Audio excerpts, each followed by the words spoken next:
And keeping with your topic of rain, even though we are expecting that today and tomorrow, the wet weather not expected to cripple us the way it did last Friday, right? Even though there are some advisories in place today. New York City Comptroller Brad Lander launching an investigation into the city's flood response. Yeah, with these flooding issues becoming a regular occurrence, we want to know what the steps are that the city's taking right now to fix that. So joining us this morning is Deputy Mayor of Operations, Mira Joshi, to fill us in. So good morning, Deputy Mayor. Thanks for being with us. Good morning. I mean, like we were just saying, parts of the city were completely underwater last Friday, and everyone keeps talking about the infrastructure, that's one of the main issues. Is anything currently being done to fix the issues that keep bringing flooding back to the city?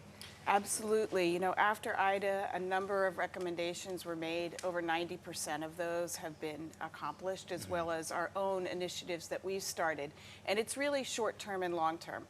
Think of it as your kitchen sink. If it's blocked up, the water will stay there. So short term, we do things like clearing our catch basins. We brought back alternate side of street sweeping, which keeps those drains in the street clear.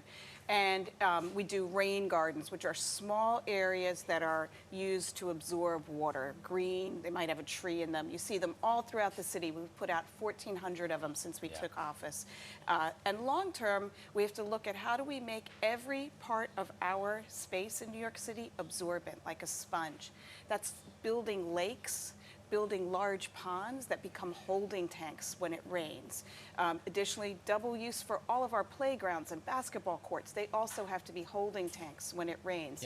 And those projects are all underway and have been expanded since the Adams administration took office. That's all going to take some time, right? Because you can't just build a lake overnight. But also, we're in a city, in a metropolis, where there isn't really room for some of those things that you speak of. So where are you looking to do that, and where are you getting the money to do it? Two really good questions, right? So that's why I say dual use. We have to be really creative in New York. We have to use all of our open space to, one, provide open space for New Yorkers, but also to be absorbent. And so that's all of our public space projects have that dual use. That's why I referred to playgrounds that are also sunken to be holding tanks. Where are we getting the money is a really important question. The bipartisan infrastructure bill provides some opportunities for us to get more funding. We have put in for more than $200 million worth of funding that we're hoping to get. And we really want to advocate for regular formula funding from the federal government for resiliency. We get it for housing, we get it for social services, but the reality is the unpredictability of weather means we do have to have predictability in funding. Are there any projects that are at the top of that list? Because like the sewer system is completely overrun. So is that a part of it, and is that at the top of the list? So both items are at the top of the list. We've built out over 125 miles of new sewer in the last 2 years. So we're absolutely extending our sewer system and improving where we have it. At the very same time, we need to have what we call blue belts in every borough. In Staten Island, we have a large blue belt. It's done its job. It's proven that it works. We're extending those to every borough. And we just did a land acquisition in the Bronx so we can do what's called daylighting. Streams that now go into our sewer system, we can open up the street and have them be actual streams so they don't stress our sewer system.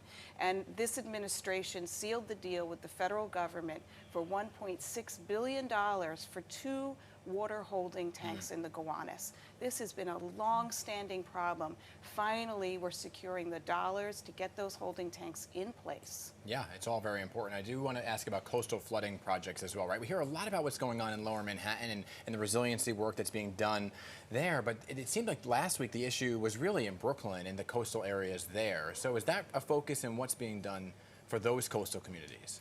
It's a really important insight that we have to look beyond the Sandy footprint when we talk about coastal resiliency. We know where Sandy hit, but that doesn't mean that that's all the vulnerable neighborhoods. So we are starting under the Adams administration, the Bureau of Coastal Resiliency. That sounds bureaucratic, but it actually means that instead of 7 different agencies looking at what do we do on our shoreline, we have one agency that's responsible and one person. We've done a lot of work around Brooklyn Brooklyn, the Rockaways, Staten Island, working a lot with our partners in the Army Corps to make sure that this infrastructure is built. But it's a continuous process, and we don't always have to build like we're building the wall on the East Side coastal Yeah. resiliency. In Lower Manhattan, we're looking at floodgates that pop up and pop down. Some easier to install and more flexible options that still get the job done. Yeah. Well, before we let you go, we wanted to ask you about the fact that, I mean, hindsight is always 2020, and we look at how the city responded. The city has been criticized for not being aggressive enough. Can you tell us what is going to change if there is, well, likely another time that this is going to happen again? So it's totally unpredictable. Not totally, but very much more unpredictability with our weather than we've had in the past. And so we will, as always, continue to over-communicate and communicate in a variety of methods so that we're getting to the cross-section of New Yorkers.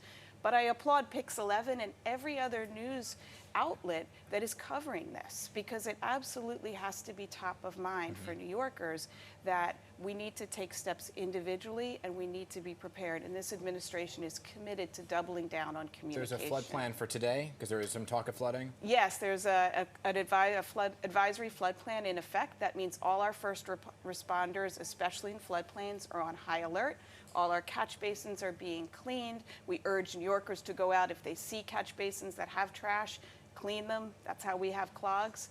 And we'll have all of our Parks Department and our other city agencies on high alert and poised to be in position to help people that need it. All right. Deputy Mayor Joshi, appreciate you being here to talk about this important topic for so many in New York.